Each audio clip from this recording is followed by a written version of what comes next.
അറിഞ്ഞും അറിയാതെയും നിന്നെ ഞാൻ ഒരുപാട് ദ്രോഹിച്ചിട്ടുണ്ട്. അതിന് നീ എന്നോട് ക്ഷമിക്കില്ലേ? എന്നെ നിന്റെ അമ്മായിമ്മയെ സ്വീകരിക്കോ? അമ്മായി അമ്മയായിട്ടല്ല, അമ്മയായിട്ട് തന്നെ ഞാൻ കണ്ടോളാം. എനിക്ക് ഈ ജന്മത്തെ കല്യാണം ഉണ്ടെങ്കിൽ അത് പ്രേംചേട്ടന്റെ കൂടെ ആയിരിക്കും.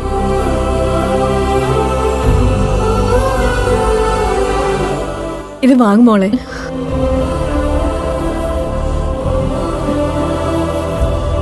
അമ്മ ഞങ്ങളെ അനുഗ്രഹിക്കണം. എല്ലാ ഐശ്വര്യങ്ങളും ഉണ്ടാവും. ദൈവം നിങ്ങളുടെ കൂടെ ഉണ്ട്.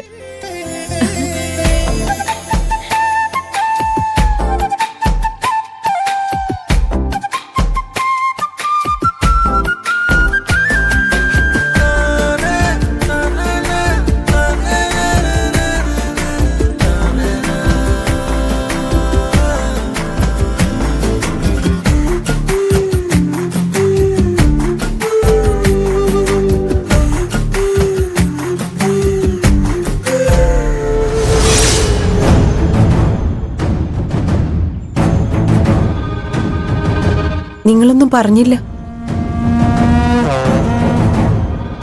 കൈലാഷ് നല്ല മനുഷ്യനാണെന്ന് നിങ്ങൾ തന്നെയല്ലേ പറഞ്ഞത്?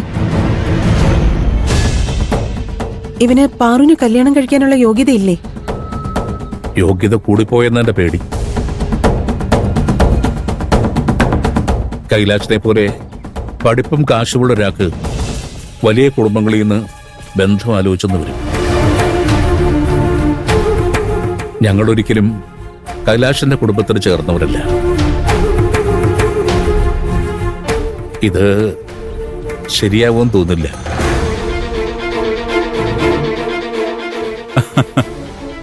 അങ്ങനെ പറ ജനകൻ ചേട്ടാ.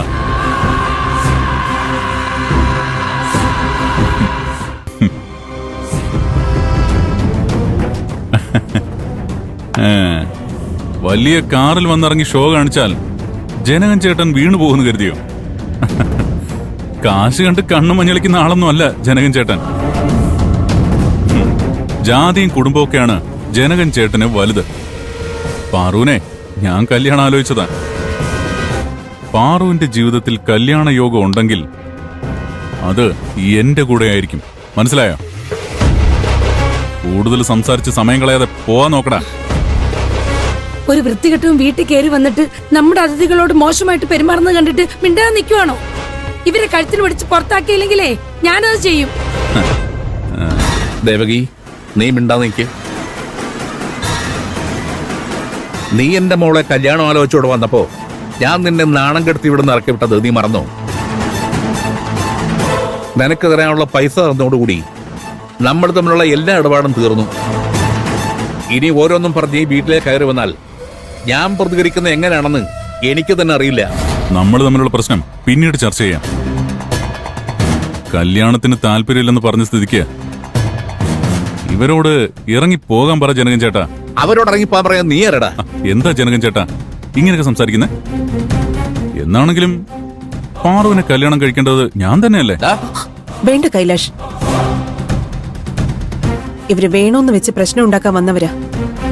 അവരാഗ്രഹിച്ചതുപോലെ നമ്മൾ പെരുമാറരുത്. എടാ, എന്റെ മോളെ എനിക്ക് ഇഷ്ടമുള്ള ആളെ കൊണ്ട് ഞാൻ കല്യാണം കഴിപ്പിക്കും. അതിനെക്കുറിച്ച് അന്വേഷിക്കാൻ നീ ആരടാ?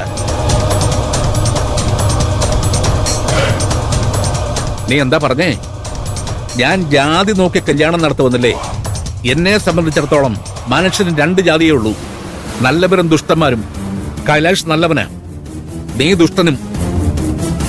പാറുവിനെ കല്യാണം കഴിക്കണമെന്ന് പറഞ്ഞ് നീ നാട് മുഴുവൻ നടക്കുമെന്ന് എനിക്കറിയാം.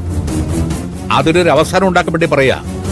പാറുവിനെ കൈലാഷിന് കല്യാണം കഴിച്ചു കൊടുക്കാൻ എനിക്ക് സമ്മതമാണ്.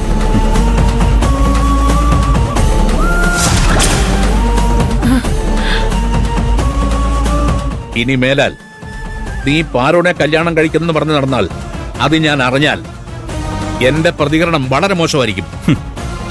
ഞാൻ ഈ നാട്ടിലുള്ളപ്പോ പാറുവിനെ വേറൊരാൾക്ക് കല്യാണം കഴിച്ചു കൊടുക്കാൻ പറ്റുമെന്ന് ചേട്ടന് തോന്നുന്നുണ്ടോ? നീ ആരാണ് ഭീഷണിപ്പെടുത്തുന്നത്? അങ്കിൾ കല്യാണത്തിന് സമ്മതിച്ചു എന്ന് പറഞ്ഞപ്പോ തന്നെ ഇതെന്റെ കുടുംബമായി. ഇനി ഇവരുടെ കാര്യത്തിൽ ആവശ്യമില്ലാതെ തലയിടാൻ വന്നാ നിന്റെ തല കാണില്ല. ഡാടാ, നീ ആരാടാ ഞങ്ങളുടെ നാട്ടിൽ വന്ന് ഞങ്ങളെ ഭീഷണിപ്പെടുത്തുന്നു? ഡാ, കൂടുതൽ ഡയലോഗ് അടിച്ചാ നിന്നെ ഞാൻ തൂക്കെടുത്ത് പുറത്തറിയും. ഡാ, ഏയ് ഉണ്ണി വേണ്ട. എന്താ മുരളി, ഇവനീ കിടന്ന് ഷോ കാണിച്ചിട്ട് നമ്മൾ മിണ്ടായിക്കണോ? ആ, അവൻ എത്ര വേണമെങ്കിലും ഷോ കാണിച്ചോട്ടെ. ജനകൻ ചേട്ടൻ ചിലപ്പോ ഇവന്റെ കാറും പത്രാസും ഒക്കെ കണ്ട് മയങ്ങിപ്പോയി കാണും. പക്ഷേ പാറു അങ്ങനൊന്നുമല്ല. അവള് ഈ കല്യാണത്തിന് സമ്മതമാണെന്ന് പറഞ്ഞോ?